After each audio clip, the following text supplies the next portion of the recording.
여러분, 부모에게 가장 어려운 일이 무엇인지 아십니까? 자식을 키우는 일이 아닙니다. 자식을 놓아주는 일입니다. 저도 오랫동안 몰랐습니다. 사랑은 끝까지 붙잡아주는 것이라고 생각했습니다. 하지만 돌아보니 사랑에는 또 다른 모습도 있었습니다. 바로 믿고 놓아주는 것이었습니다. 아이가 어릴 때는 손을 꼭 잡아야 합니다. 길을 건널 때도 학교에 갈 때도 부모의 손이 필요합니다. 하지만 아이는 자랍니다. 20살이 되고 30살이 되고 40이 되어도 부모의 마음은 변하지 않습니다. 혹시 다칠까? 혹시 실패할까? 혹시 힘들지는 않을까? 걱정은 아이가 커질수록 오히려 더 커지는 것 같습니다. 저 역시 그랬습니다. 30살이 된 아들이 새로운 사업을 시작했습니다. 응원한다고 말하면서도 매일 결과가 궁금했습니다. 오늘은 주문이 얼마나 들어왔을까? 잘 되고 있을까? 힘들지는 않을까? 그리고 결국 참지 못하고 한마디를 합니다. 이렇게 해보는 건 어때? 엄마 말대로 하면 더 좋을 것 같은데.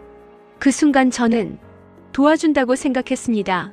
하지만 지금 생각하면 아들의 날개를 붙잡고 있었던 것은 아닐까 하는 생각이 듭니다. 제 주변에도 비슷한 분이 계셨습니다. 퇴직 후에도 아들의 직장을 걱정했고 며느리의 살림을 걱정했고 손주 교육까지 걱정했습니다. 좋은 마음이었습니다. 하지만 어느 날 아들이 이렇게 말했다고 합니다. 엄마, 이제 제 인생은 제가 살아볼게요. 그 말을 듣고 많이 서운했다고 합니다. 하지만 시간이 지나고 나니 그 말이 틀린 말은 아니었다고 하셨습니다. 부모는 아이를 위해 길을 만들어줄 수는 있습니다. 하지만 대신 걸어줄 수는 없습니다. 넘어질 수도 있습니다. 실패할 수도 있습니다. 돌아가는 길을 선택할 수도 있습니다.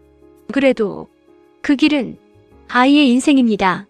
그렇다면 부모는 언제 자식을 놓아줘야 할까요? 저는 3가지라고 생각합니다. 첫 번째, 스스로 선택하려고 할 때입니다. 부모 눈에는 불안해 보여도 선택할 기회를 주어야 합니다. 선택에도 책임을 배우는 시간이 필요합니다.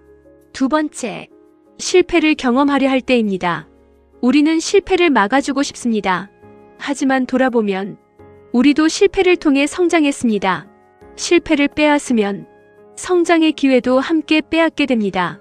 세 번째, 부모보다 자신의 삶을 더 사랑하기 시작할 때입니다. 그 순간부터는 부모가 앞에서 끌어주는 사람이 아니라 뒤에서 응원하는 사람이 되어야 합니다. 요즘 저는 걱정이 올라올 때마다 한 가지를 스스로에게 묻습니다. 이 말이 아이에게 힘이 될까? 아니면 짐이 될까? 그 질문 하나가 저를 많이 바꾸었습니다. 사랑하는 아들아, 엄마는 아직도 배우는 중이란다. 놓아준다는 것이 관심을 끊는 것이 아니라는 것도, 기다려준다는 것이 사랑하지 않는 것이 아니라는 것도 이제야 조금씩 알아가고 있다. 혹시 넘어지더라도 엄마는 언제나 내 편이다. 하지만 내 인생만큼은 엄마가 대신 살아줄 수 없다는 것도 이제는 인정하려고 한다. 여러분은 어떠신가요? 혹시 아직도 사랑이라는 이름으로 자녀의 인생을 붙잡고 계시지는 않으신가요? 아니면 부모님으로부터 독립하는 과정이 쉽지 않았던 기억이 있으신가요? 여러분의 이야기를 댓글로 들려주세요.